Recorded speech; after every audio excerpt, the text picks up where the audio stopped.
Research centre आणि राष्ट्रीय सेवा योजना यांनी संयुक्त विद्यमाने आयोजित केलेल्या हा एक दिवसीय जिल्हास्तरीय मूल्य शिक्षण कार्यशाळा मध्ये आपलं स्वागत करताना आम्हाला अत्यंत आनंद होतो.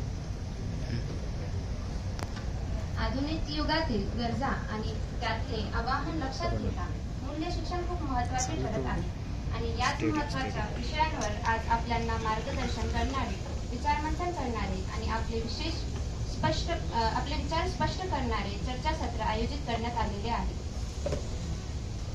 आजच्या चर्चासत्रामध्ये आपल्याला मार्गदर्शन करण्यासाठी उपस्थित प्रमुख पाहुणे श्री विनय कुमार शर्मा सर, मी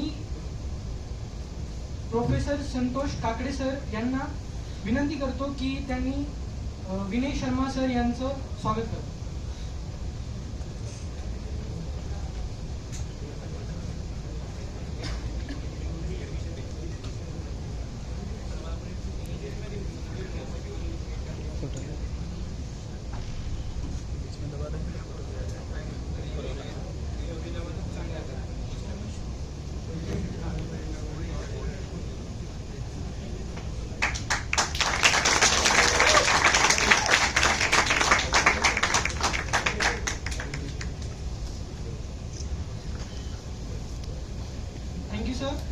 ही कार्यशाळा आजच्या तरुण आणि नैराश्य या विषयावर आयोजित करण्यात आली आहे. आजच्या आपल्या कार्यशाळेसाठी आपल्याला मिस्टर विनय कुमार शर्मा सर मार्गदर्शक म्हणून लाभले आहेत. सरांविषयी सांगावं तेवढं कमी आहे. सर मागील 10 वर्षांपासून सिमेन्स लिमिटेडमध्ये टेरिटरी मॅनेजर म्हणून काम करत आहेत. He had a proven track record in strategic planning, business intelligence and automation sales. चला आता आपण आपली कार्यशाळा सुरू करूया. वेलकम सर, प्लीज आपण आम्हाला मार्गदर्शन करा.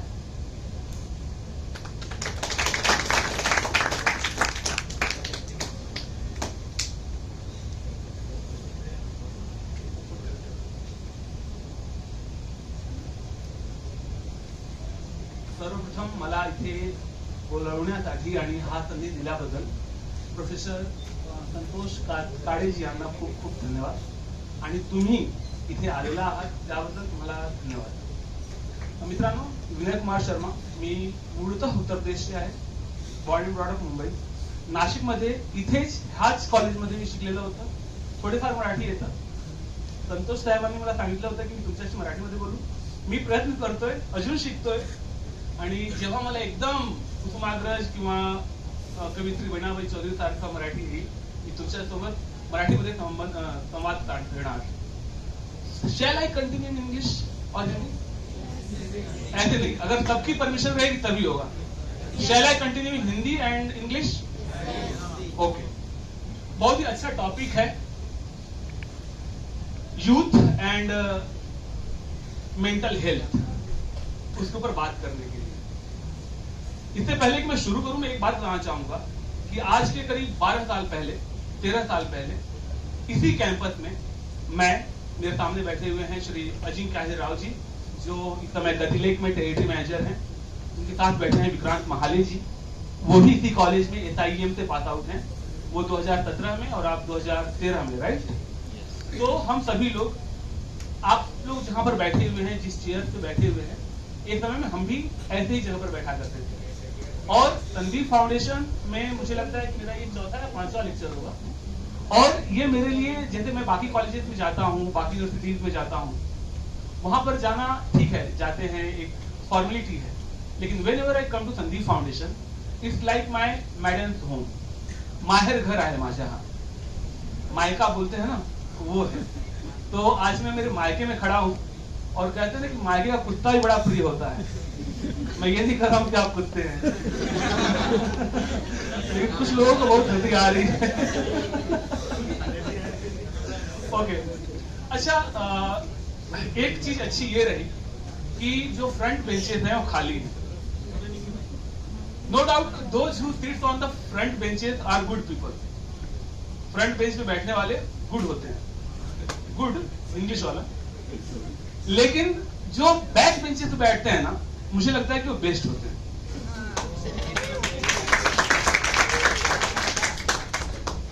आपने अभी सुना जो बताया सीमेंस टेरिटरी मैनेजर 10 साल और प्राइस ये इंट्रोडक्शन की जरूरत नहीं, ये वो सब चीजें लगी रहती हैं।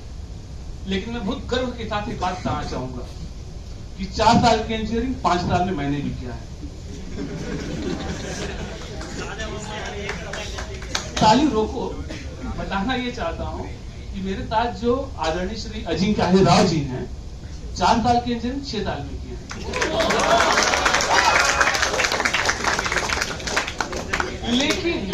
लेकिन मुझे नहीं ऐसा लगता है कि मैं फेल्योर हूं, और वो तो मुझसे ज्यादा सक्सेसफुल है। मुझसे महंगी उनकी कार है, मुझसे ज्यादा बड़ा कारपेट एरिया का उनका बंगलो है। तो 1-2 सब्जेक्ट में फेल हो जाना, 1-2 ईयर ड्रॉप लग जाना, अगर ये किसी के लिए कसौटी है सक्सेस का, तो मुझे लगता है they should rethink what parameter they have set for definition of success. आप लोग को शायद ये लग रहा होगा कि शर्मा जी आए हैं, फेंकेंगे, हम लपेटेंगे और ये जाएंगे। लेकिन मैंने पहले ही कहा था कि मेरा अपना मायका है, it's like my madams home, माहिर घर आए हम आज। तो मैं यहाँ पर जो चीजें भी आपको दिखाऊंगा तथ्यों के साथ दिखाऊंगा। 2012 में जब मैं कॉलेज में आया था, मैं यहाँ पर 2008 में पायलट बैच थी, और उस समय नए बेंच, नए डेस्क लगे थे। आप लोग तो यूज क्या हुआ मिल रहा है, हमने सील तोड़ा है सभी पैकिंग का। ये सब पैक होकर आए थे, हमने जो है उद्घाटन किया है, वी हैड इनॉग्रेटेड दैट। उस टाइम ऐसी प्रथा थी कि अगर आपके लेक्चर्स में अटेंडेंस कम रहेंगे तो यहां से लेटर जाता था। और हम वो जो कि एजुकेशन लोन लेके पढ़ाई कर रहे हैं, जब हमारे घर पर अगर कभी ऐसा लेटर जाए कि your ward is not regular in the classes, तो कैसा होगा? उस समय बहुत मैंने देखा, मुझे एक बात और चाहिए। हम लोग के बैच में, पायलट बैच में एक स्टूडेंट था, हर्षल ठाकरे करके, ही वाज फ्रॉम वाड़ा। वो जब आया, और उस समय हमारा जो हॉस्टल है पाथरडी फाटा पर विक्रीकर भवन है, सेल्स टैक्स ऑफिस, वहां पर हुआ करता, शायद अभी भी है, काकाड़ी सर है क्या विक्रीकर भवन यहाँ पे? तो वहां पर हॉस्टल हुआ करता था, और उसमें जो है वो रहता था, हम लोग भी रहते थे फॉर फर्स्ट ईयर। उसे होम सिकनेस हुआ, और होम सिकनेस, आप लोग कितने लोगों को पता है होम सिकनेस क्या होता है? यू और किसी को? See, I want this session should be interactionful. मैं वन साइडेड आके बोल के जाऊं, वन वे कम्युनिकेशन अच्छा नहीं रहेगा। होम सिकनेस के बारे में कितने लोगों को पता है? तुम्हारा माहित होता ना? नाही, जर तुम्हाला बोलायचे तर तुम्ही बसून बोला। होम सिकनेस बद्दल तुम्हाला माहित आहे काय आहे? आप नाही, तुम्हाला नाही, तुमच्या मागे जे आहे तुम्हाला पण नाही माहित। Home sickness is a disease, एक टाइप का सिकनेस है। जब कोई लोग पहली बार घर से बाहर जाते हैं तो उन्हें जो है डिप्रेशन या एंजाइटी फील होती है। और उस बालक ने, was my classmate that time, he committed suicide. नहीं, अभी बात खत्म नहीं हुई है। दुख होना चाहिए, लेकिन इस चीज को समझो कि वो चीजें सबको दिख रहा था। He chose to stay alone in a room. बाकी एक रूम में, एक हॉस्टल के एक रूम में 3 बेड्स रहते थे, और उसे सिंगल रूम उसे चूज किया लेने के लिए। उस समय अगर जो उस समय के रेक्टर्स थे, प्रोफेसर्स थे, जो हम लोग जैसे साथ पढ़ने वाले क्लासमेट्स थे, अगर हम लोग इस चीज को रिकॉग्नाइज किया होता कि अकेलापन इसे क्यों इतना प्रेफर कर रहा है, तो शायद we could have stopped it. मैं मुद्दे पर आऊंगा, एक एक करके हम ढेर सारी बातें करेंगे। अगले 1 घंटे आपके और मेरे ही हैं। उससे पहले कि मैं जो कुछ कह रहा हूं उसका एक मैं आपको सैंपल दिखाना चाहूंगा। इसी फोल्डर में कुछ इमेजेस हैं। नहीं,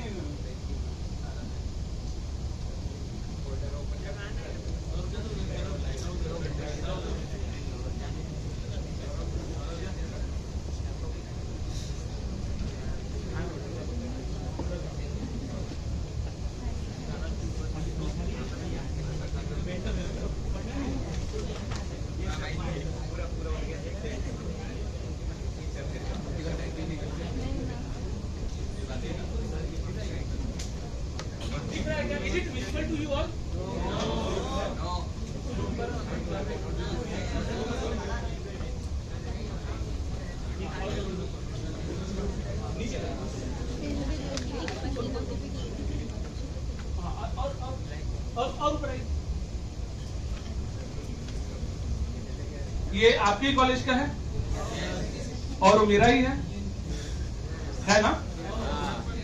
थोड़ा और जूम करिए।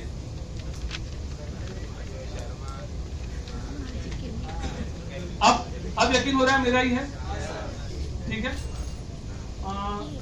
थोड़ा जूम इन करिए,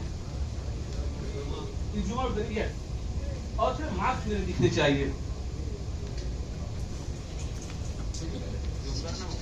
जूम कर करो, देख लीजिए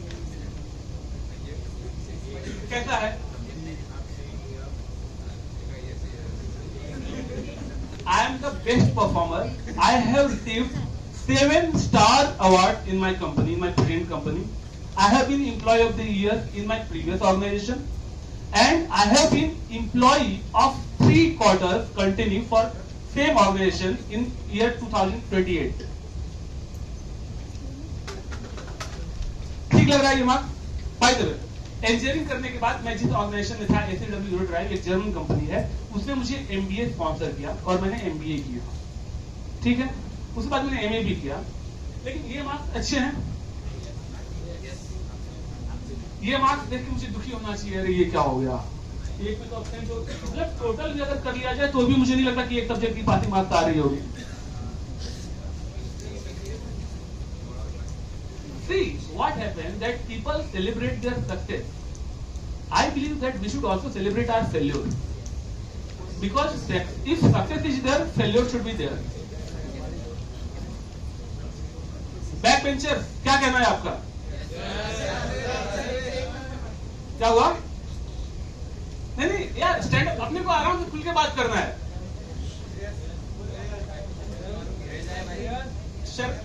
शर्माने की जरूरत नहीं, यहाँ पे इस कमरे से कोई बात बाहर नहीं जाने वाली है, ऐसा प्रोफेसर संतोष काड़े साहब ने अपने को बोला है, जाएगा बाहर। इस कमरे की सभी बातें यही रहने वाली है। अच्छा, disclaimer, professor, I am not encouraging anyone to be absent in exam.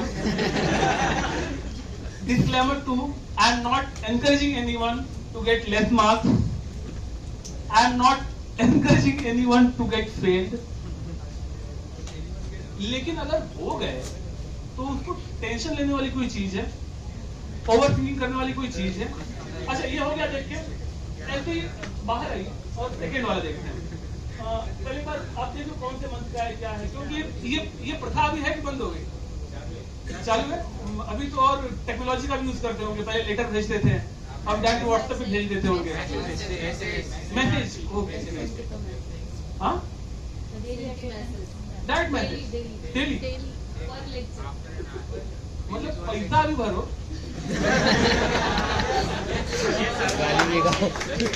और जल्दी भी करवाओ।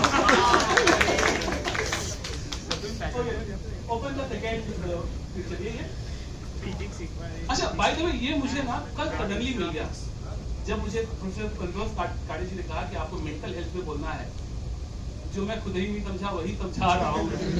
ठीक है, फिर मैं ऐसे ही फाइल ढूंढ रहा था, मुझे ये मिला, काफी खास इसे मैंने दूसरा वाला ओपन कर। हाँ, थोड़ा ये जीर्ण विदीर्ण हालत में है, ये खुद अपनी हालात बता रहा होगा कि कब का है, कैसे मैं कहां से निकाला हूं इसे। हाँ, कॉन्टैक्ट नंबर भी उसमें है, अभी भी वही नंबर है। और ये लेटर डायरेक्ट मेरे पापा को भेजते थे, डायरेक्ट, बिना मुझे बताए। अच्छा, ये कितने मार्क्स हो रहे हैं? थोड़ा अटेंडेंस तो हम लोग बाद में देखेंगे। मार्क्स ठीक ठाक है ना?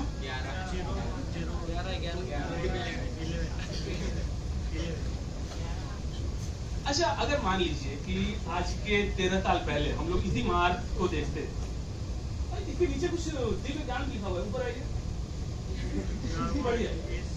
योर वार्ड इज, नहीं, उसके नीचे वाला क्या है? Your ward is advise to, थोड़ा मुझे दूर का दिखाई कम देता है।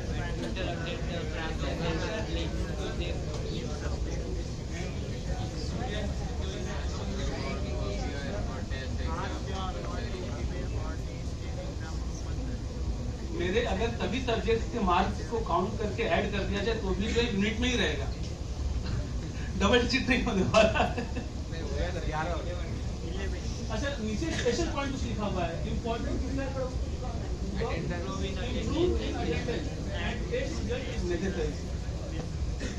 जो नहीं हो पाया।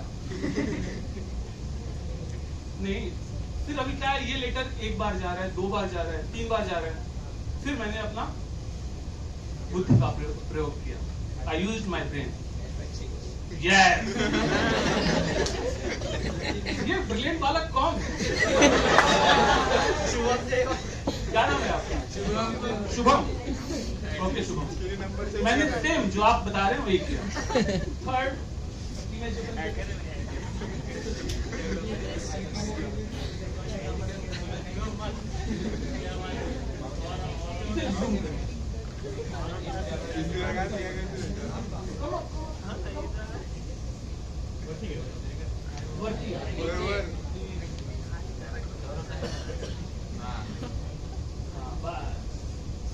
अब क्या हुआ, मैंने सोचा कि अब कहते हो तो उसमें एक रजिस्ट्रार हुआ करते थे जिन्हें प्यार से बुलडॉग कहा जाता था। मुझे पता नहीं अभी कहाँ है, आप जानती हैं? आप तो जानते होंगे, क्या नाम था उनका? भाई देखिए मैं नहीं बोल रहा हूँ किसको बुलडॉग कहा जाता था, इसको पता। आपके प्रोफेसर साहब को पता है, मुझे नहीं पता। तो क्या नाम था? ये मैं उनके पास गया और एक एप्लीकेशन दिया that my address has been change, और मैं नासिक में मेरे एक फ्रेंड का एड्रेस दे दिया और उसको बोला कि तुम मेरे घर का एड्रेस दे दे, हम लोग मामला वहां पर संभाल लेंगे, तो मेरा दुख बांट, मैं तेरा दुख बांटूंगा। फिर उसके बाद 3-4 महीने मेरे घर में शांति थी। और उसके बाद एक दिन जो हमारे उस समय एचओडी हुआ करते अभी भी हैं, पड़े मैडम, उनको ये डाउट हुआ कि तो मुंबई का है, तो इसके ऊपर एड्रेस नासिक का कैसे क्या हो सकता है? तो उन्होंने उस एड्रेस के ऊपर देखिए एक अलग एड्रेस चिपकाया, मेरा मुंबई का एड्रेस जो है कल्याण का, वो पहले रो हाउस दिख रहा है, नासिक का एड्रेस था, उसके ऊपर यह एड्रेस चिपका के भेजा गया। लेकिन तू डाल हम पात मैंने मेरे भाई को सेट कर लिया। कुछ भी हो लेटर मिलते ही दबा दो। मैं आऊंगा तो देखा चलेगा। एनीवे, ये सब बातें मैं क्यों बता रहा था, अब आप किसी की बताइए। ये जस्ट फॉर ऑथेंटिसिटी, कि अगर ऐसा कभी किसी को लग रहा है कि वो फेल्योर है, उसे कुछ मार्क्स कम आ गए हैं 2-4 सब्जेक्ट में, या उसे एक ईयर ड्रॉप हो गया है, एटीकेटी हो गया है, तो ये बहुत लाइफ में पहली बार हो गया है, उसे घर वाले चाहते हैं उसे इंजीनियर बनना है, लेकिन वो उसे लग रहा है कि वो नहीं बन सकता है, तो ये जो चीजें बड़ी कॉमन है, बहुत ही कॉमन है। और इन चीजों को देखकर, इन चीजों को सोचकर अगर आप अपना फ्यूचर सोच रहे होंगे तो मुझे लगता है कि ये बेवकूफी है।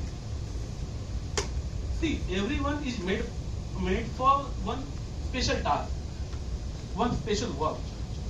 We all see, आप यहाँ पर जितने लोग बैठे हुए हैं, अगर इसमें 100 लोग हैं तो 100 के 100 लोग जो है इंजीनियरिंग करने के बाद किसी कंपनी में इंजीनियर बनेंगे, मैनेजर बनेंगे, इसकी गारंटी नहीं है, ऐसा होता भी नहीं है। लेकिन 100 के 100 लोग फेल्योर हो जाएंगे और उसमें से 10 लोग भी फेल्योर होंगे, ये भी नहीं होता है। मेरे बैच में जितने लोग थे, ये जरूर नहीं है कि सब इंजीनियर का ही काम कर रहे हो, लेकिन फेल्योर तो कोई नहीं है। मेरा एक फ्रेंड मणिभूषण दुबे, लासल गांव में बहुत अच्छा खाने का उसका बिजनेस है। आप लोगों में से बहुत सारे लोगों का हो सकता है नासिक में ऑरेंज इसका ग्रेप्स का बिजनेस हो, ठीक है। इंजीनियर, अच्छा वो कांदा भी बेचता है, तो उसमें अपना इंजीनियरिंग का ब्रेन यूज करता है, वो प्रेशर हैंडल करता है। वो रिजेक्शन की फाइल अभी आप लोग का कौन सा सेमेस्टर है? First semester, second semester. तो फर्स्ट ईयर में आपने फील किया होगा, सबमिशन करने के लिए फाइल लेकर जाओ, रिजेक्ट हो जाता है, फेक दी जाती है, इंडेक्स गलत हो जाता है, राइट। तो ये सब गुना गणित करने के बाद ये समझ में आता है कि नहीं, प्रेशर हम लोग हैंडल कर सकते हैं। मैं भी एनएसएस में था, संतोष काटकर को पता है, जब एनएसएस का फर्स्ट बैच गया था कॉलेज पे, उसमें मैं था। Also there that time. तो इंजीनियरिंग हम कर रहे हैं इंजीनियर बनने के लिए नहीं, इंजीनियरिंग हम कर रहे हैं प्रेशर हैंडल करना सीखने के लिए। और अगर हम ये नहीं कर पा रहे हैं, इसके डर से अगर हम लोग जो हर्षल ठाकरे ने किया, अगर वो हम कर रहे हैं या उसके बारे में सोच भी रहे हैं, तो मुझे लगता है कि वो सही नहीं है। अच्छा, आप लोग में से कितने लोगों को लगता है ऑनेस्टली, मेरे छोटे भाई बहनों की तरह बताना, कि मेंटल हेल्थ के ऊपर डिस्कशन होना चाहिए और एक सीरियस टॉपिक है? होना चाहिए। आपको लगता है? नहीं, जिसको लगता है वही बताए, वही just raise your hand if you feel. I got 1-2 hand. Yes, mike पीछे नहीं जा सकता है क्या? पीछे की माइक? ओके, आप बोल सकते हो। नहीं, ये मेंटल हेल्थ के ऊपर डिस्कशन करना ये इंपॉर्टेंट है क्या? See, one thing is very clear. मैं यहाँ पर आपको basic electronic, basic electrical, basic mechanical जो फर्स्ट ईयर सब्जेक्ट्स होते हैं, थर्मल अपना ये मैकेनिक्स वगैरह नहीं बता रहा हूँ। मेंटल हेल्थ के ऊपर आपका कोई सब्जेक्ट नहीं है, आपका कोई टर्मवर्क नहीं है, कोई प्रैक्टिकल नहीं है, ठीक है? ये 1 घंटे के लेक्चर के बाद आपका कोई टेस्ट नहीं होने वाला है, जिससे अगर आप क्वालिफाई कर गए तो आपको जो है टर्म वर्क के मार्क्स ज्यादा मिल जाएंगे या प्रैक्टिकल आप पास कर जाएंगे। फिर भी अगर ये सेशन काटकाड़े साहब ने रखा है, कितने लोगों को लगता है कि ये यूजफुल है और कितने लोगों को लगता है कि ये यूजलेस है, वेस्ट ऑफ टाइम है? इससे अच्छा हम लोग छावा मूवी देख लियो। नहीं तो अपना एक नहीं, छावा मूवी तो खैर बहुत अच्छी मूवी है। एक कौन सा शो आया, इंडिया गॉट, ये तो बहुत पता रहता है बच्चों को। ठीक है, तो कितने लोगों को लगता है कि discussion on mental health is important? Just raise your hand. मतलब लड़कियों को, अच्छा कुछ लड़कियों को छोड़ के बाकी सभी लड़कों को लगता है कि इंपॉर्टेंट है। एक बार just raise your hand again.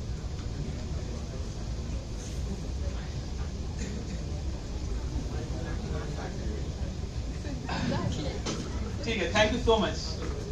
Madam मैं आपसे जानना चाहता हूँ, जस्ट नहीं ना, जो आपने हाथ पीछे किया था, आपको ऐसा क्यों लगता है? क्योंकि I feel that around 90% people, more than 90% people are feeling that it's important to discuss on this topic. तो मैडम आपको क्यों लगता है कि मेंटल हेल्थ के ऊपर डिस्कशन करना इंपॉर्टेंट नहीं है? नहीं, आप सही बात करो, आप नहीं, आपने तो ऑलरेडी हाथ रेज किया था आपके पीछे। ये बहुत अच्छी टेक्निक होती है। हाँ, ये भी टाइम पर सीखने आना चाहिए कि प्रोफेसर अगर अपने को बुलाए तो अपने को कम से कम एक्टिंग ऐसे करना है कि हमें नहीं किसी और को बुला रहे हैं। तो ये स्किल है, ये स्किल बहुत काम आता है लाइफ में। हाँ मैडम, बैठे बैठे बताओ ना, क्यों आपको ऐसा क्यों लगता है कि मेंटल हेल्थ के ऊपर डिस्कशन नहीं होना चाहिए? ये आप बार बार पार्टी बदल रही है, गलत बात है। अच्छा, कितने लोगों को लगता है कि मेंटल हेल्थ के ऊपर डिस्कशन नहीं होना चाहिए? We should not discuss on this topic. We are wasting our time while discussing on mental health.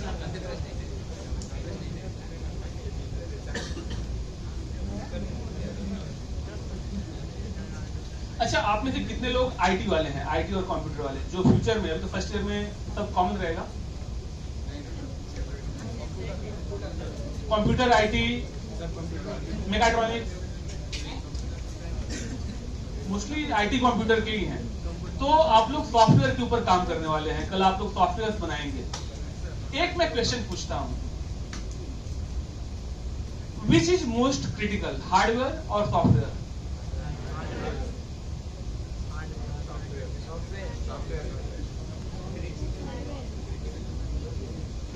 अच्छा, सॉफ्टवेयर वाले कितने हैं? How many people feel that software is more important, more crucial than hardware? Just raise your hand fully, either this और no. ये अपना आधा लगा दीजिए। 2 लोग हैं, 3 लोग, 4, okay, just okay. And how many of you feel that hardware is more important than software?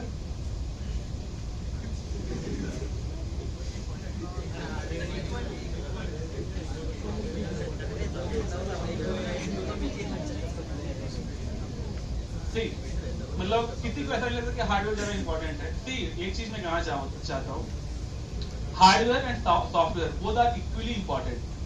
Similarly in our body, our physical strength is equally important as our mental health. लेकिन क्या होता है कि फिजिकल हेल्थ के लिए हमें जो है सिम्टम्स दिखाई देते हैं। For example, if you met an accident, आपका हाथ टूट सकता है, पैर टूट सकता है, आपको हेडेक हो सकता है, ऐसी जो भी डिजीज होती है, फिजिकल डिजीज, उसके सिम्टम्स आपको दिखते हैं। लेकिन जो मेंटल हेल्थ, जब एडवर्स इफेक्ट होता है मेंटल हेल्थ पे, तो उसके सिम्टम्स हमें इजीली दिखाई नहीं देते हैं, और उसकी वजह से बहुत सारे लोग इसको इग्नोर कर रहे हैं।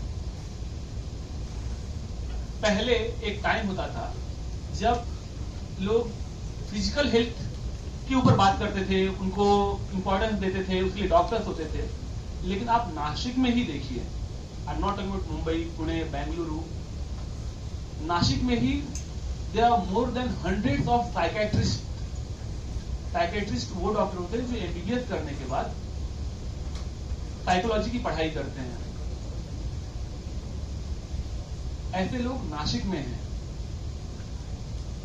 अगर कोई प्रॉब्लम हमारे सामने है and if we are ignoring, हम आंख बंद कर ले रहे हैं उसे देख के शुतुरमुर्ग की तरह, तो प्रॉब्लम खत्म नहीं हो जाएगी, हो सकता है वो प्रॉब्लम और बड़ी हो जाए। अगर कोई प्रॉब्लम है तो we should accept that, we should feel that and we should fight with that problem. कितने लोगों को, अगर आप आज छोटे छोटे बच्चे कहते हैं मैं बहुत डिप्रेशन हो गया, मुझे 7th 8th में पढ़ने वाले बच्चे, मुझे बहुत डिप्रेशन हो गया जब से ब्रेकअप हुआ है। सही में उनके ब्रेकअप भी बहुत जल्दी हो रहे हैं, 7th 8th स्टैंडर्ड में ब्रेकअप इनका हो रहा है।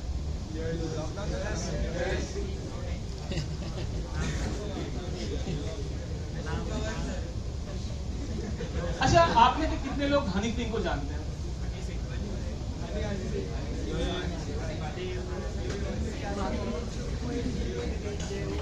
अगर मैं यहाँ पे रुदरफोर्ड के बारे में पूछा होता तो किसी को नहीं पता होता। इन्होंने एटॉमिक थ्योरी के बारे में सबको पता है। आपको पता है हनी सिंह मार्केट से, इंडस्ट्री से 4-5 साल के लिए गायब थे। 8 साल।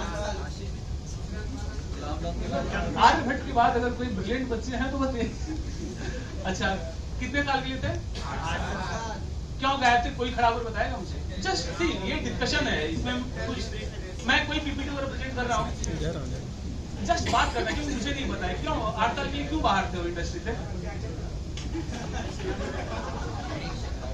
हाँ, एक करके बताइए। मित्रा, ओ मित्रा, आपसे ही पूछना, तुम जैसे विचार करो। अरे खड़े खड़े को बताओ ना क्या है, मुझे भी जानना है क्या वो 8 साल के लिए क्यों बाहर थे इंडस्ट्री से? तुम्हारा नहीं माहिती का? हाँ, yes, this is the symptoms of back bencher, ये लक्षण है। हाँ, बताइए क्यों 8 साल क्यों गायब था हनी सिंह? मेंटल हेल्थ क्या हो गया था उससे? ड्रग्स, केवल ड्रग्स। ड्रग्स के अलावा और कुछ हो सकता है? किसी को ऐसा लगता है कि इसके अलावा कोई और इशू रहा होगा?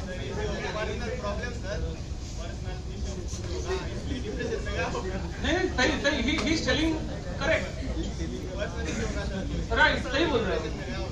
तो ये जो ड्रग्स है, इसके अलावा और क्या? ड्रग्स आदमी क्यों लेता है, कोई पर्सन क्यों लेना शुरू करेगा? तो ये दिमाग जो है अशांत कैसे हो जाता है? हाँ, डोपामाइन, राइट। ये जो वर्ड किसने यूज किया, डोपामाइन? अजय भाई। अरे भाऊ उभे व्हा, हा काय डोपामाइन काय असतं, काय? अच्छा, मला एक सांगा, हा ड्रग पेक्षा अजून काही वेगळं कारण होऊ शकतं का याच्या मागे? काय काय काय?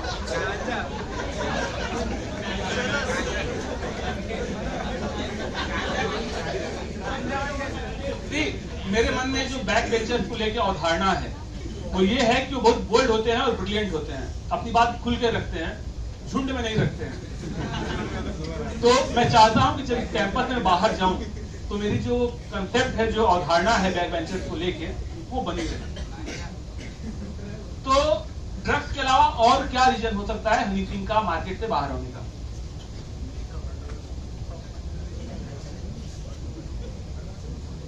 ओके, ठीक है। अभी किसी ने कहा कि वो ड्रग्स कंज्यूम करना शुरू किया, मैंने पूछा क्यों, तो आपने ही कहा कि मन अशांत हो गया था।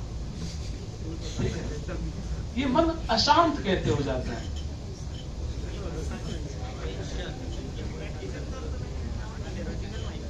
आपको कुछ आइडिया है मन अशांत क्यों हो जाता है? वो बिटिया सॉरी बोल रही है।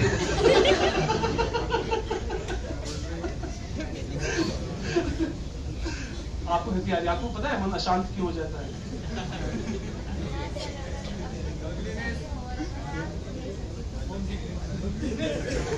सही बात है, अपने को कुछ चाहिए हो और अपन को ना मिले। आप लोग में से कितने लोग लगता है कि ये रीजन वैलिड है? अरे यार, आपकी ही बहन बता रही है। इन्होंने कहा कि अगर हमें कुछ चाहिए, if we do have expectation of something and we fail to get it, then मन अशांत हो जाता है। राइट, यही कहा आपने। तो आपकी ही बहन ने बताया है। कितने लोगों को लगता है, मेरे प्रिय भाइयों को, इनके भाइयों को, कि ये सही कह रही हैं? अच्छा, इसके अलावा कोई और रीजन हो सकता है?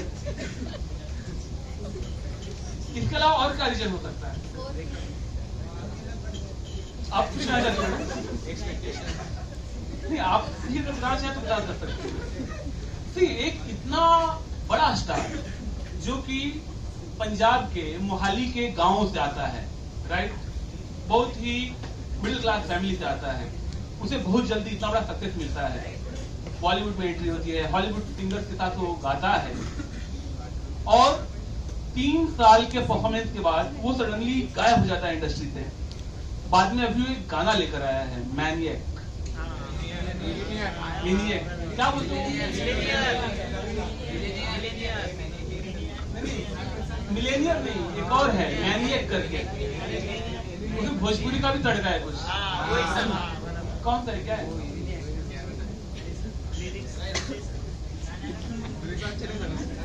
मैं तो कहता हूँ मैडम, इनके लिए ना सिलेबस में एक ऐसा फिल्मी गानों का भी सब्जेक्ट रहे। टॉप मतलब गोल्ड मेडलिस्ट पुणे यूनिवर्सिटी के संदीप फाउंडेशन से निकलेंगे। मैनिएक करके जो सॉन्ग है उसका, उसमें जो मैनिएक वर्ड है वो जानते हैं क्या है? Maniac itself a disease. Maniac एक मेंटल स्टेट होता है जिसमें पर्सन को ऐसा फील होता है कि इज हैविंग सुपर पावर्स। अगर आप मैनिएक के सॉन्ग्स के जो इसके डांस हैं उसे आप देखिए, या जो उसमें बैकग्राउंड म्यूजिक दिया गया है उसे आप देखिए, तो आप समझ जाएंगे कि बात किस चीज की हो रही है। जब भी हम लोग मेंटल हेल्थ की बात करते हैं तो हमारे सामने सिर्फ 2 ही चीजें आती हैं, एंजाइटी और डिप्रेशन। और जो अल्टीमेटली लोग सोचते हैं कि सुसाइड करने से पहले क्या हुआ, चलो भाई डिप्रेशन हुआ रहेगा। डिप्रेशन क्यों हुआ रहेगा? क्योंकि एंजाइटी हुआ रहेगा। लेकिन इसके अलावा भी मेंटल हेल्थ को इंपैक्ट करने के लिए बहुत सारे पैरामीटर्स हैं, बहुत सारे रीजन हैं। एक जो आपने बताया drugs, abuse of drugs, consumption of drug crime तो है ही, इमोरल भी है, लेकिन एब्यूज जो है वो सबसे ज्यादा खतरनाक चीज है। और सिर्फ ड्रग्स ही नहीं, इवन अल्कोहल, स्मोक, ये सब भी हमारे मेंटल हेल्थ को। तो विवेकानंद ने बोला था कि healthy mind resides in healthy body. तो हेल्दी माइंड के लिए भी हम लोग जो खाना खाते हैं, जो हमारे डाइट्स होते हैं, वही इम्पैक्ट करते हैं। एक मैंने कहीं सुना था कि जैसा अन्न वैसा मन, जैसा हम लोग फूड कंज्यूम करते हैं वैसा हमारा मन होता है, वैसा हमारा माइंड बनता है। तो अगर कोई भी पर्सन ड्रग्स या लिकर, अल्कोहल या स्मोक, इसका एक्सेसिव मैं कह रहा हूं यूज करेगा, तो वो हनी सिंह जैसा हो सकता है। हनी सिंह में गनीमत ये रही, हनी सिंह को जो डिजीज हुआ था उसका नाम था बाइपोलर डिसऑर्डर। बाइपोलर डिसऑर्डर ये एक वो बीमारी होती है जिसमें पर्सन सडनली, उसके 2 एक्सट्रीम्स होते हैं। सडनली वो बहुत ज्यादा हाई फील करने लगेगा जब वो under the influence of alcohol या under the influence of drugs या under the influence of smoke रहेगा, तब वो बहुत हाई फील करेगा। और जैसे ही वो उस इंपैक्ट से बाहर आएगा वो बहुत ज्यादा लो फील करने लगेगा, ऐसे कि उससे कुछ भी नहीं हो सकता है। सेम पर्सन एक टाइम पे ये फील कर रहा है कि वो कुछ भी कर सकता है, ही इज हैविंग इमेंसिव पावर। वही पर्सन थोड़े टाइम बाद ये फील कर रहा है कि उसे कुछ नहीं हो सकता है, दुनिया सबसे हारा हुआ नाकारा पर्सन वो है। ये है बाइपोलर डिसऑर्डर। और मैं आप लोगों को यहाँ पर 1 घंटे में ज्यादा नहीं बता पाऊंगा, लेकिन एक चीज बता पाऊंगा कि आप लोग के पास अगर समय मिलता है, एनरिक और हनी सिंह का ये सॉन्ग सुनने के बाद टाइम मिलता है, असाइनमेंट वर्क करने के बाद, ऑब्वियस सी बात है, तो आप लोग हनी सिंह का इंटरव्यू देखिए। वो बताएगा कि वो जो है कंटिन्यू 2 साल तक अपने कमरे से बाहर नहीं आया था, and he was in continuous fear of being died. कभी भी मर सकता है ऐसा उसे फील हो रहा था। मृत्यु अटल है, कोई अमर नहीं है, लेकिन हमेशा इस बात को लेकर डरते रहना ये भी इलॉजिकल है।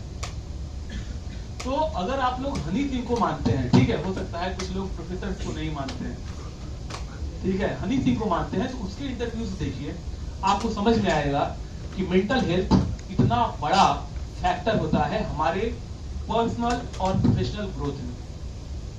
हनी सिंह ने उस इंटरव्यू में जो मेन रीजंस बताए हैं, वो एक जैसा आपने बताया कि excess use of drugs, alcohol, smoke, उसने और जो रीजंस बताए हैं उसमें है लैक ऑफ स्लीप। आपकी माताएं, चाहे आप बच्चे हो या बच्चियां, आप लोगों की मम्मियां भी आपसे कहती होंगी बेटा आप तो बंद कर दे, 2 बज गया मोबाइल, लेकिन हम लोग नहीं मम्मा अलार्म सेट कर रहे हैं। फिर आधे घंटे बाद मम्मी आती हैं, अरे अब तो बंद कर दे, नहीं बस सो गए थे, अलार्म सेट कर रहे हैं। और हम लोग सोते कितने बजे हैं? 3, 4, जबकि हमें पता है, अच्छा नहीं, वो होते हैं 6 बजे वाले भी होते हैं, मैं भी कई बार 6 बजे सोया हूँ जब वेब सीरीज वगैरह देखते बैठते हैं तो, हाँ, but I do this practice on Saturday, क्योंकि वीकेंड है, फ्राइडे करता हूँ, सैटरडे संडे वीक ऑफ रहता है, तो उस हिसाब से मैं मैनेज करता हूँ। लेकिन क्या होता है कि इस एज में, जिस एज में आप लोग हैं, इस एज में जो है ना, आप देखो जो छोटे बच्चे रहते हैं बहुत ज्यादा एक्टिव रहते हैं, और पेरेंट्स उतना एक्टिव नहीं रहते हैं। क्यों? बच्चे नए नए धरती पे आए हैं। तो वैसे जो आप लोग के अंदर जो बायोकेमिस्ट्री है, जो आप लोग के हार्मोन्स है ना, वो बहुत ज्यादा एक्टिव है। एक एज के बाद जब आप लोग 35 के आसपास आ जाएंगे, आफ्टर 12-15 ईयर्स, आप लोग भी थोड़े शांत हो जाएंगे।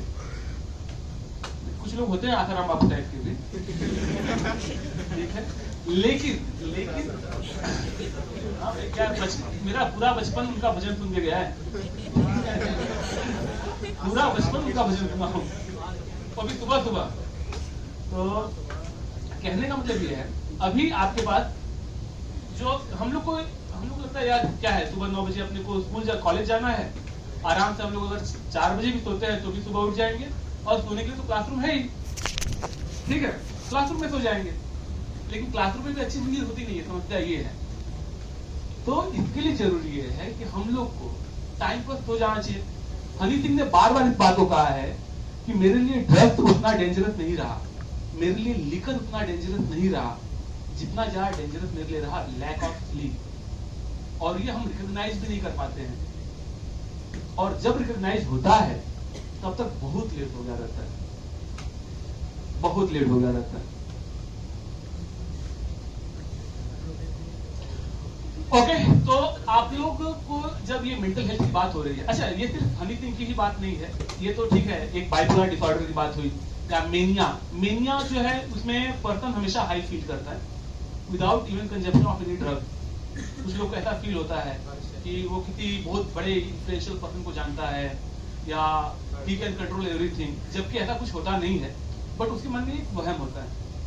आप लोगों ने एक मूवी देखा है अपरिचित, बहुत पहले आया था, हम लोग के टाइम में आया था, तो आप लोग तो रेट्रो वाला मूवी रहेगा ना, जैसे हम लोग के लिए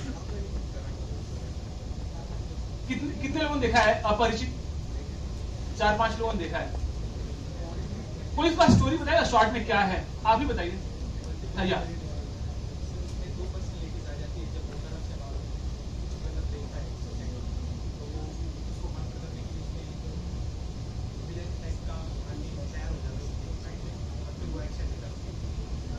मतलब 2 टाइप का पर्सनैलिटी एक ही पर्सन के अंदर आ जाता है। आप लोगों ने कभी ऐसा नोटिस किया है कि कभी आपके आसपास भी कोई ऐसा है जिसके अंदर दो टाइप का पर्सनालिटी आता है? Thank you visited. नहीं, सोचिए, ये सोचने वाली बात है।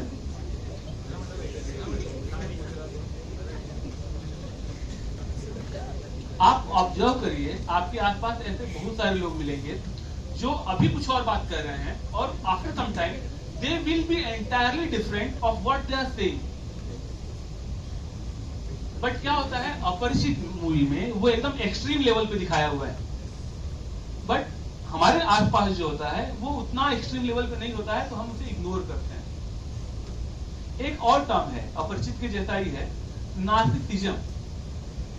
ये वर्ड किसने सुना है पहले? Narcissism, narcissistic personality. जी, दूसरे को साइको टाइप का, पार्शियली करेक्ट है। कोई और ट्राई करेगा? नार्सिसिज्म क्या होता है? मराठीमध्ये तुम्ही बोलू शकता, मला थोडेफार मराठी येतं आणि अजून मी शिकतोय. माझ्यासारखा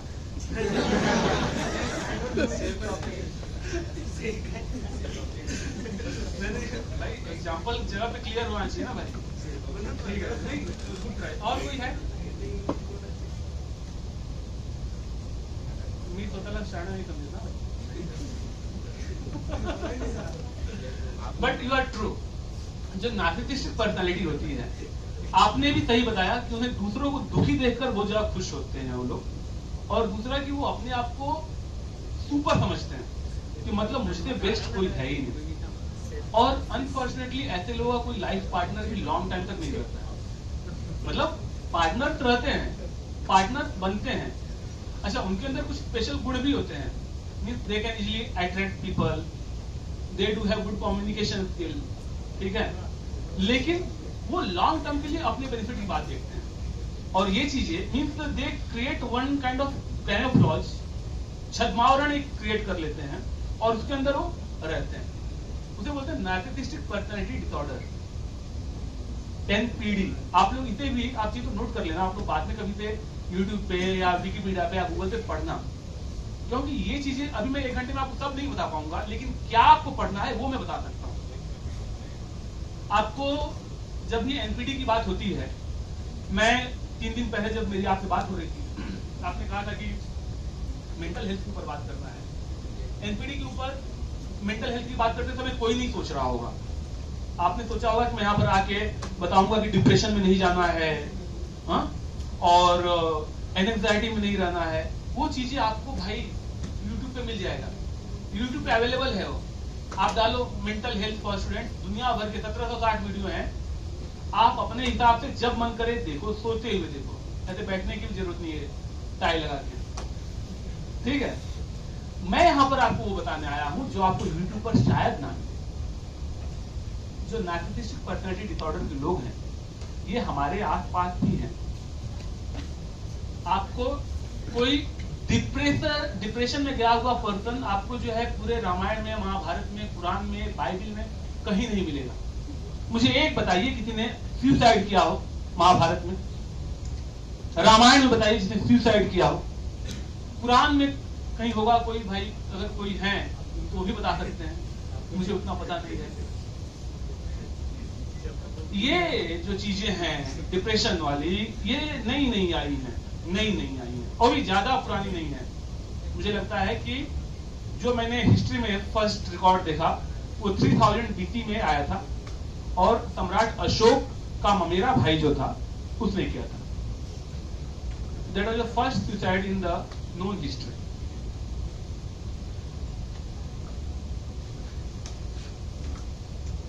NPD की जो मैं बात कर रहा हूं, नार्सिसिस्टिक पर्सनालिटी डिसऑर्डर, ये मैं आपकी बात आपसे मैं क्यों बता रहा हूं? You are in first year of engineering. आप लोग अभी तो खैर ये फाउंडेशन भी नहीं रहा, तो बच्चे 7th 8th स्टैंडर्ड में ही जो है लाइफ पार्टनर डिसाइड कर लेते हैं, ठीक है, और 10th आते आते उनका जो है डिवोर्स भी हो जाता है, मतलब ब्रेकअप।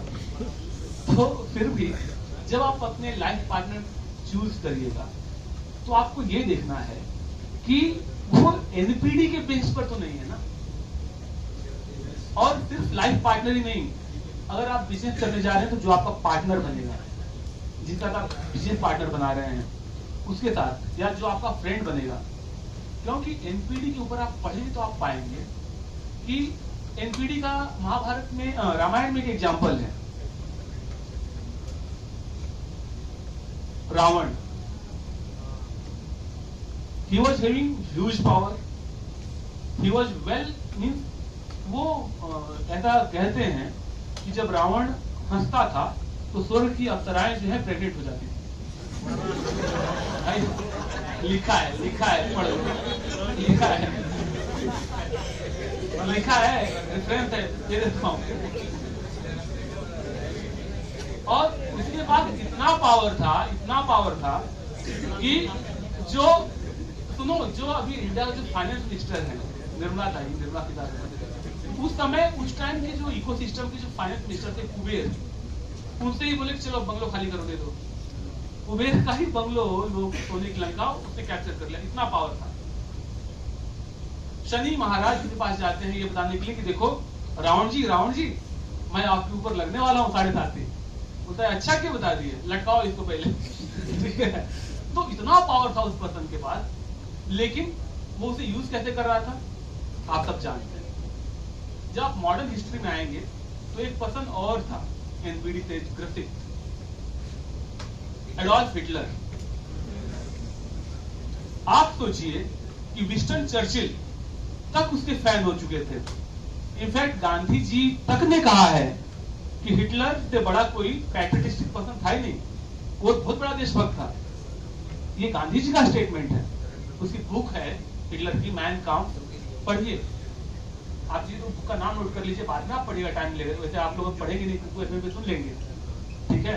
लेकिन उस बुक में बताया हुआ है कि उसके पास वो सब पावर थी जो एक एनपीडी, नार्सिसिस्टिक पर्सनालिटी डिसऑर्डर वाले पर्सन के अंदर होती है। ये लोग बाहर से काफी अट्रैक्टिव लगेंगे, लेकिन इनका एक इनर एजेंडा रहता है। You will have to aware from such kind of people. ये अच्छा है, ठीक है, एक नार्सिसिस्टिक पर्सनालिटी डिसऑर्डर हो गया। इसके अलावा अभी हमने हनी सिंह का भी एग्जांपल लिया। ये जो मैनिएक सॉन्ग है, जब आप इस सॉन्ग को लास्ट में देखोगे ना तो उसमें खूब जोर जोर से हंसता है। किसी नोटिस किया है? That is also a symptoms of maniac or NPD. Bipolar disorder का भी एक ये पार्ट है। ये लोग नॉर्मल रह ही नहीं सकते हैं, बहुत ज्यादा हंसेंगे या बहुत ज्यादा दुखी हो जाएंगे। अब जब मुझे संतोष काटकाड़ेकर ने कहा था कि आप जो है इसके ऊपर बात करेंगे मेंटल हेल्थ के ऊपर, तो मैंने आपसे कहा था ना कि you chose a very right person.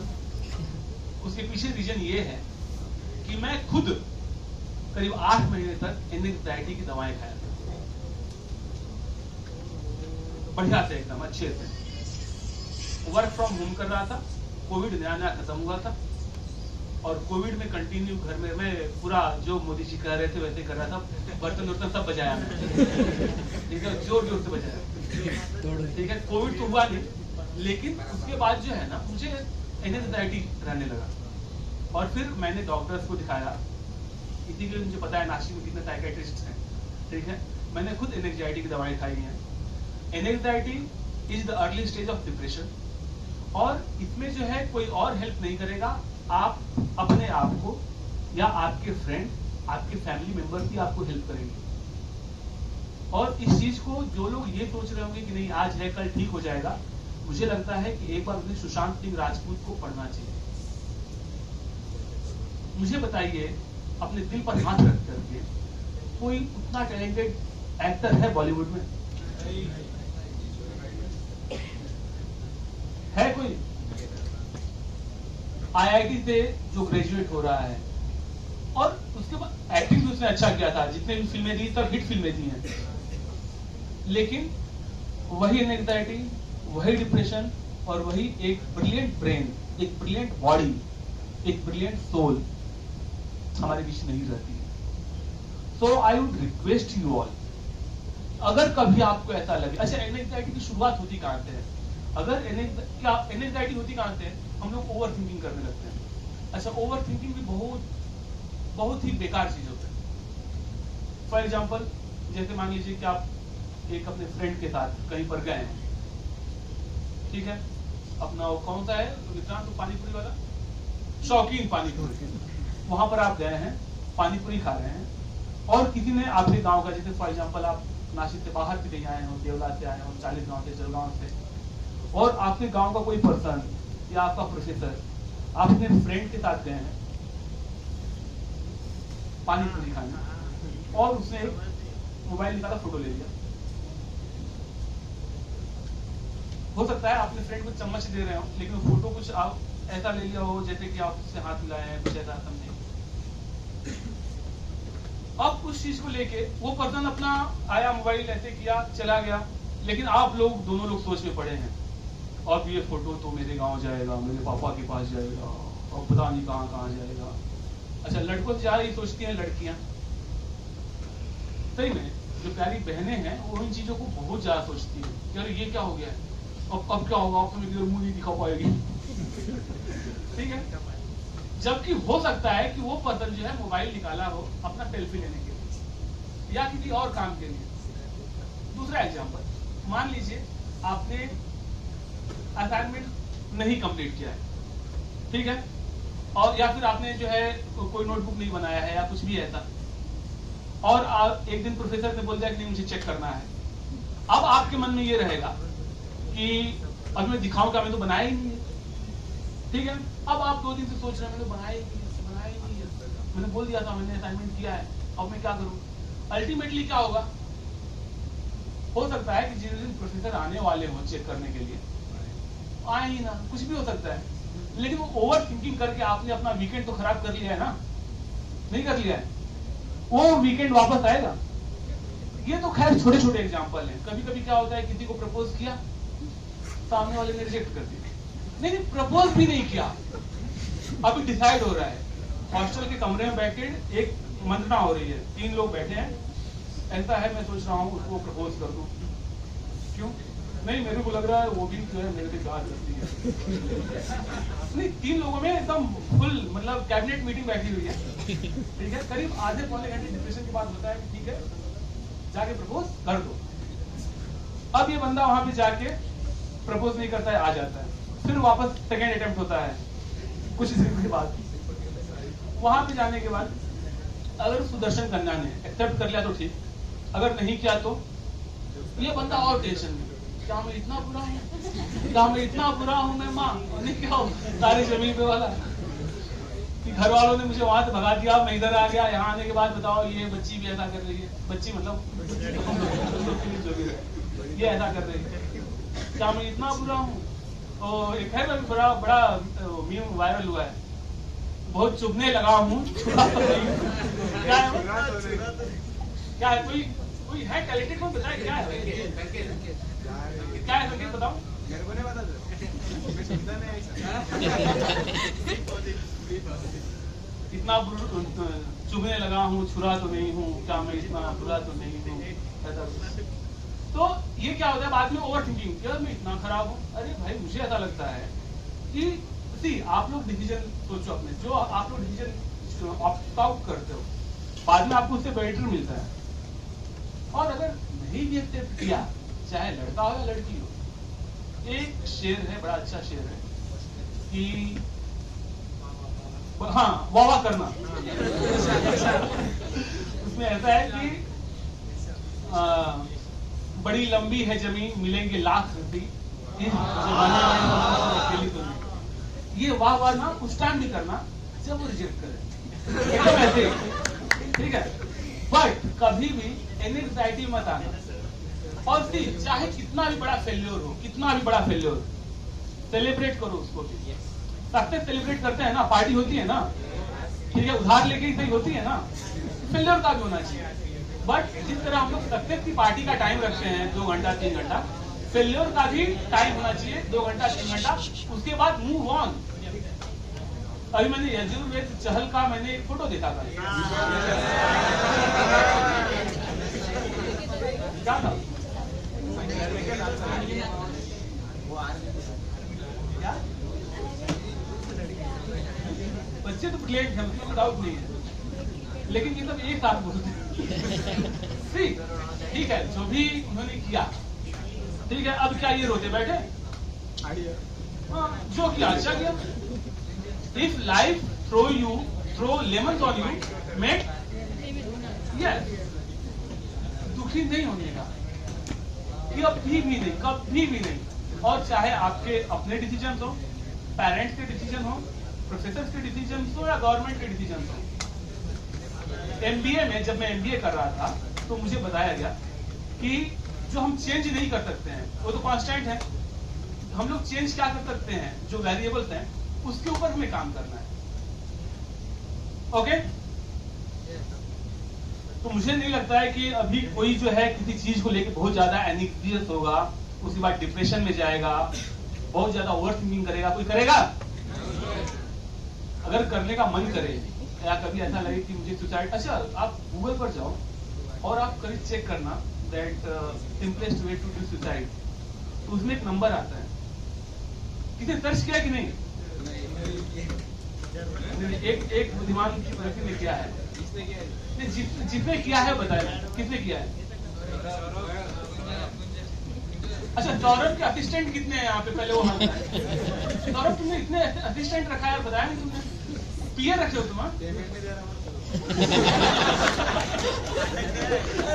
ठीक है, तो आप लोग जो है ना वहां पर जाएंगे, आप लोग को ये एक नंबर मिलेगा, उस नंबर में भी यही बातें बताई जाएंगी जो मैं बता रहा हूं। मेरा ये कहना है कि मैं शुरुआत में ही अपना फेल्योर इसलिए दिखाया कि आप लोग ये समझिए कि आइदर एनी सक्सेस और any failure, everything is temporary. Permanent कुछ भी नहीं है, कुछ भी नहीं है परमानेंट। ठीक है, अभी हम लोग 5 मिनट में फटाफट स्लाइड्स देखेंगे जो ऑलरेडी हम लोग बात कर चुके हैं, और फिर आप लोग मुझे बता देंगे। ठीक है, कुछ पूछना है इस व्यक्ति को? हो चुका है। Next,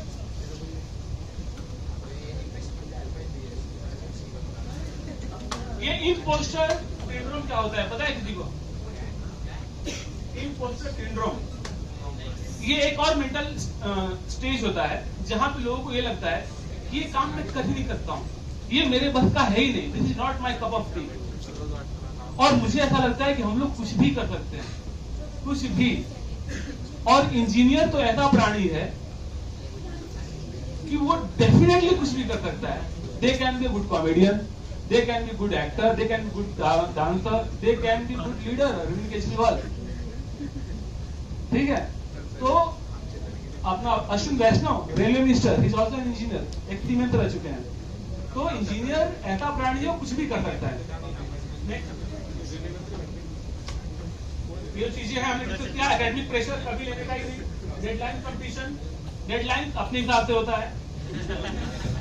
social and personal factor मैंने बताया, कोई भी अगर रिजेक्ट कर रही है या कर रहा है, थैंक यू बोलना बाद में उसको कि अच्छा हुआ, तुम्हारे लिए तुझे कुछ बेहतर मिलने वाला है। ठीक है, ये तो कहा तुम्हारे चहल और महवेश, क्या नाम है उसका? सिलेबस की पढ़ाई कर लो। नेक्स्ट, इनको यही तो पता रहता है। इम्पैक्ट ऑफ एकेडमिक परफॉर्मेंस, कभी उसका तो स्ट्रेस लेना ही मत। और अगर कभी ये कुछ करने का मन करे, ठीक है, तो एक बार अपनी मम्मी का चेहरा याद करना। ठीक है, वो अगर तुम फेल होकर भी फटे हाल भी जाओगे तो तुम्हें उतने ही प्यार से गले से लगाएंगी जितने कि तुम ना गोल्ड मेडल लेकर जाओगे। तो नेक्स्ट, टाइम मैनेजमेंट बहुत बड़ा सेशन है, मैं शॉर्ट में बता रहा हूं आप लोग को। आप अपनी चीजों को 4 पार्ट में रखिए, अर्जेंट, इंपॉर्टेंट और एक एक्सिस पे भी अर्जेंट एंड इंपॉर्टेंट। जो सुपर अर्जेंट सुपर इंपॉर्टेंट हो उसे आपको पहले करना है, प्रायोरिटी आपको सेट करना पड़ेगा। जो इंपॉर्टेंट है लेकिन अर्जेंट नहीं है उसे आप उसके बाद करिए, जो अर्जेंट भी नहीं है इंपॉर्टेंट भी नहीं उसे एकदम लास्ट में करिए। नेक्स्ट, ग्रोथ माइंडसेट, उसका आपका डिस्कशन हुआ है। सेल्फ केयर एंड हॉबी, भाई सेल्फ केयर थी, एक अपने को हमेशा से कहा गया है कि एक भजन है, तू तो दुनिया की मेला में अकेला हो, you are the alone in the fair of this planet. इस दुनिया में, दुनिया का जो फेयर है, मेला है, उसमें आप अकेले हो, इस जत्रा में आप अकेले हो, अकेले आए हो, अकेले जाओगे। तो योर एग्जिस्टेंस इज इंपॉर्टेंट। तो आपके एग्जिस्टेंस के लिए जरूरी है कि आप टाइम पे अपना लंच करो, डिनर करो, अपना सेल्फ केयर करो। और चूंकि आप लोग, मुझे लगता है, how many of you are from Nashik? Very few. तो मोस्टली आप लोग बाहर के होंगे, तो आप लोग हॉस्टल्स में रह रहे होंगे, तो वहां पर आपका केयर करने के लिए आपकी मम्मी भी नहीं है, बॉयफ्रेंड गर्लफ्रेंड ना, मेरे बाबू ने खाना खाया बस उतना ही करता है, उसके बाद नहीं होता है, ठीक है। और ये बाबू बोलते, सोना बोलती नहीं मैं नहीं खाना खाई और खा रही होती, पहले खा चुकी होती, ठीक है। तो you will have to take care of yourself. Next, role of family, friend and professor. Professor को अच्छे से पता है उन्हें क्या करना है। बीइंग अ फ्रेंड, आपको ये इंश्योर करना है कि आपका जो फ्रेंड है, जो आपका रूममेट है, जो आपका क्लासमेट है, कहीं वो बहुत ज्यादा डिप्रेस्ड या शांत तो नहीं हो रहा है। मुझे लगता है कि अगर जिस समय हर्षल ठाकरे शांत होकर अलग कमरे में रहने लगा था, उस समय अगर हम लोग उससे बात किए होते तो शायद हमारे बीच होता। अलग कमरे थे हमारे साथ। ये रे रात आ रहे हम क्वेश्चन पे आ जाएंगे। ये कुछ एग्जांपल्स हैं।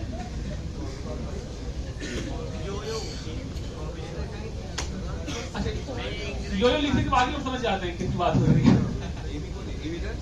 अमिताभ बच्चन भी एक टाइम पे बहुत ज्यादा एनेक्सियस हो गए थे जब उनकी एबीपीएल प्राइवेट लिमिटेड कंपनी बैंकरप्ट हुई थी। वो अपने इंटरव्यू में बताते हैं कि उस टाइम उनके अंदर जो है डिप्रेशन इस कदर था कि वो सुबह के 4 बजे सोने जाते थे। बॉबी देओल, आश्रम।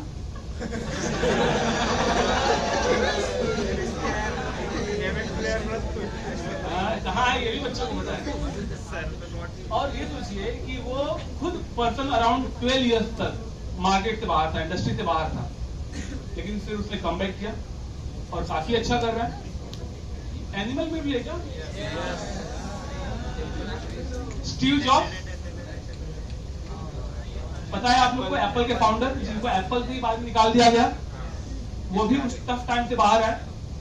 और डोनाल्ड ट्रंप अपने इंटरव्यू में बताते हैं कि एक बार वो अपनी वाइफ के साथ वॉक कर रहे थे शाम के समय, और एक भिखारी उनसे पैसे मांगता है और उसको पैसे ना देकर अपनी वाइफ से कहते हैं कि ये मुझसे ज्यादा रईस है। तो उसकी वाइफ कहती है कैसे? तो ये बताते हैं कि मेरे ऊपर उस समय $700 मिलियन का लोन है और इसके पास लोन नहीं है तो क्या मांग रहा है। तो ये उन्होंने एग्जाम्पल दिया था। और आज डोनाल्ड ट्रंप जो है यूएस के वापस से सेकेंड टर्म के लिए प्रेसिडेंट है। बहुत सारे एग्जाम्पल मिलेंगे आपके आसपास, देखेंगे तो मिलेंगे। ये मेरे सोशल मीडिया साइट्स है, इंस्टा है, यूट्यूब पे मेरा चैनल भी है, आप लोग मुझे कनेक्ट कर सकते हैं। और see, just consider me your elder brother. कभी आपको ऐसा लग रहा हो कि आपको कोई गाइडेंस की जरूरत है, तो first approach your parents, mummy papa. Mummy को, पापा को नहीं, क्योंकि पापा काफी अनुभवी बच्चे हैं, यू आर हाईली एक्सपीरियंस। तो और अगर उसके बाद भी सॉल्यूशन नहीं मिलता है तो अपने फ्रेंड के पास जाइए। प्रोफेसर से अच्छा हमारे फ्रेंड हमें पढ़ाते हैं। आपने ये एक्सपीरियंस भी किया होगा, जो क्लास में समझ में नहीं आता है वो हॉस्टल के रूम में समझ में आता है। एक पीएचडी किया हुआ प्रोफेसर नहीं समझा पाता है, वो हमारा क्लासमेट समझा लेता है। तो अप्रोच योर फ्रेंड। अगर वहां पर भी आपको सॉल्यूशन नहीं मिलता है, you can approach me any time. No, anywhere. In the case, if I will be in meeting, I will just drop message that I will call you back, और मैं आपसे बात करूंगा। या आप मुझे जो है इंस्टा पे मैसेज डाल सकते हैं या मेल कर सकते हैं, ठीक है। इसके अलावा किसी को कुछ पूछना है, जो किसी का कुछ एक्सपेक्टेशन था कि उसके ऊपर बात होगी और नहीं हुई है?